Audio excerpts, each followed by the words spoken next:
So children, today we will talk about photons, and before we start our topic we will first find what type of questions are being asked from this topic. Now observe carefully the pattern. The questions asked from this topic just only for photon are almost similar. Frequency is given and energy of photon is being asked, lambda is given and momentum is being asked. Again in 2007 lambda is given and momentum is being asked, and relation between wavelength and momentum of photon is being asked. तो हम लोग इस topic को, ये काफ़ी छोटा सा topic है, जल्दी से इस पूरे टॉपिक के इम्पोर्टेंट पॉइंट्स को नोट कर लेते हैं और इससे 1 नंबर से लेके 2 नंबर तक का क्वेश्चन पूछा जाता है। हम लोगों ने बेटा फोटो इलेक्ट्रिक इफेक्ट पूरा समझा और क्या समझा कि आइंस्टीन ने फाइनली प्लैंक्स के फोटोन हाइपोथेसिस को, प्लैंक्स के क्वांटम हाइपोथेसिस को यूज करके पूरा फोटो इलेक्ट्रिक इफेक्ट एक्सप्लेन किया और कंक्लूजन क्या निकला कि radiation can be looked upon as a stream of photon gas.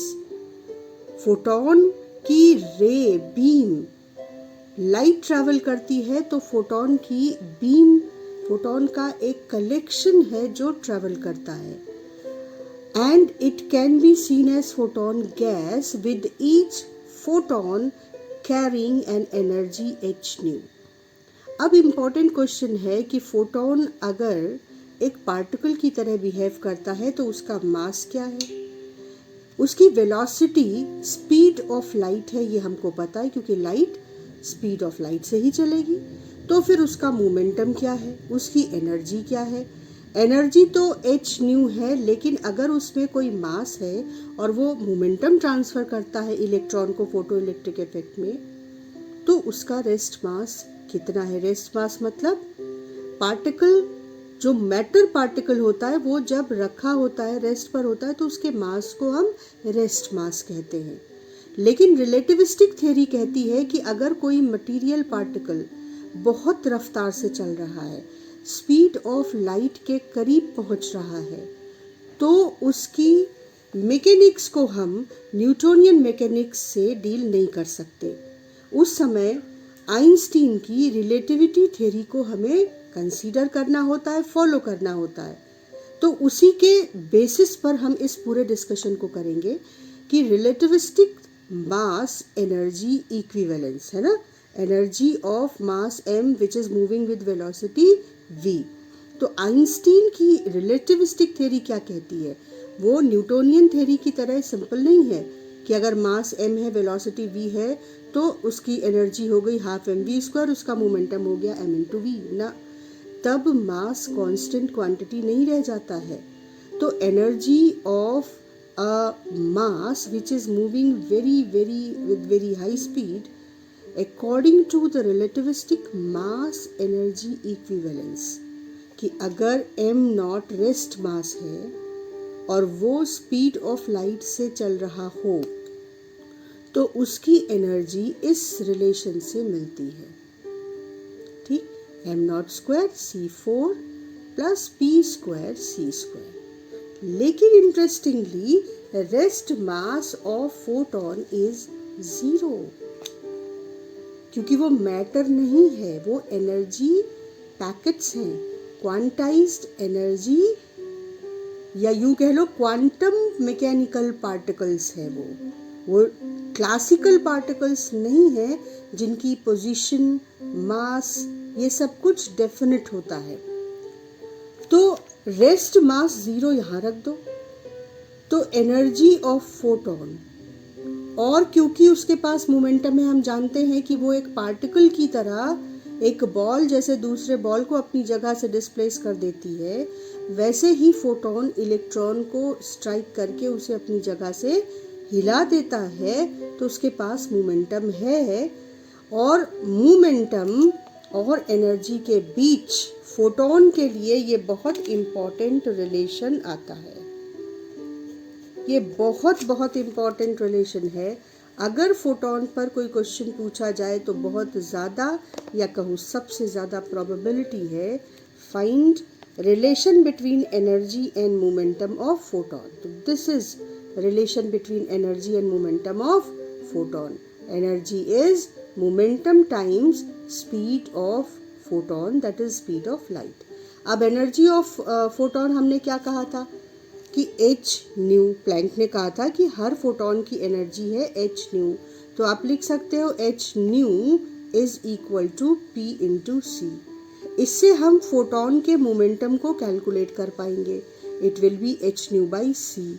अब तुम देखो c is nu into lambda, हम सब जानते हैं v is n lambda, v is f lambda, v is nu lambda, तो c इज न्यू लेमडा, तो lambda is equal to c upon nu. तो यहाँ पर न्यू अपॉन c की जगह हम रिप्लेस कर सकते हैं 1 अपॉन लेमडा। तो हमको फिर एक बहुत ज़्यादा इम्पॉर्टेंट रिलेशन मिल गया कि momentum of photon is h upon lambda. ये दोनों वैल्यूज तुमको याद रखनी है, क्योंकि अगर फोटोन पे सवाल पूछेंगे तो उसमें 3 फॉर्मूले ही मेजर हैं। एनर्जी मोमेंटम के बीच relation, momentum is equal to h upon lambda यानी मोमेंटम ऑफ फोटोन, और energy of photon that is h nu. ये अगर 3 फॉर्मूले हमें याद है तो हम फोटोन से रिलेटेड किसी क्वेश्चन के आंसर में फंसेंगे नहीं।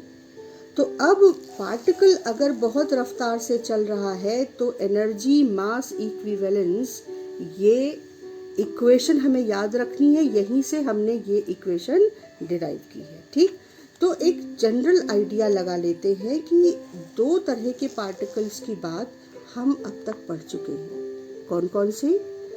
Particle with non zero rest mass, मतलब जिनके पास कुछ रेस्ट मास है, नॉर्मल क्लासिकल पार्टिकल। ठीक है, ये पेन एक नॉर्मल क्लासिकल ऑब्जेक्ट है जिसके पास मास है। तो such mass, such particles can never move with the speed of light. This is interesting. एक पार्टिकल जिनके पास रेस्ट मास है लेकिन वो कभी भी स्पीड ऑफ लाइट अटेन नहीं कर सकते। And there are other type of particles which are moving with the speed of light, but they are quantum mechanical particles. Their rest mass is 0. Here we are talking about photon. Right? So now let us summarize our discussion that according to Planck, photon is a piece of energy. Right? Energy exchange done between 2 objects in universe is done by photons. And there are 3 different points related with the photon. One is that photon can hit an electron and move it from its place, so it has a momentum just like a classical particle, that is mass into velocity, and that is why we say that momentum behaves like a particle, but momentum associated with the photon is h by lambda, right? Then photon do not have mass, but they move with the speed of light, so rest mass of photon is 0. This is second important point. And third important point is that photon has energy which is proportional to frequency of its wave. So we know that E is h nu, or frequency can be written as c upon lambda. h की value अगर हमें याद रहे तो ये अच्छा है, that is 6.626 or 6.63 into 10 to the power minus 34। अब देखो ये बहुत छोटी वैल्यू है और इसकी यूनिट है जूल इनटू सेकेंड। ठीक, a very small number this is. तो energy of each photon you can easily understand is very small quanta value, very small unit, or you can say the quantization of energy is actually the concept behind photon. तो अब हम लोग इसके numericals को जल्दी से solve कर लेते हैं। 2017 में ये क्वेश्चन पूछा गया है और बेटा 2021 में ये क्वेश्चन काफ़ी एक्सपेक्टेड है। That energy of photon is given and they are asking you about momentum. तो यहाँ पर हमें क्या यूज़ करना है, energy momentum relation, that energy is equal to momentum of photon into c, है ना।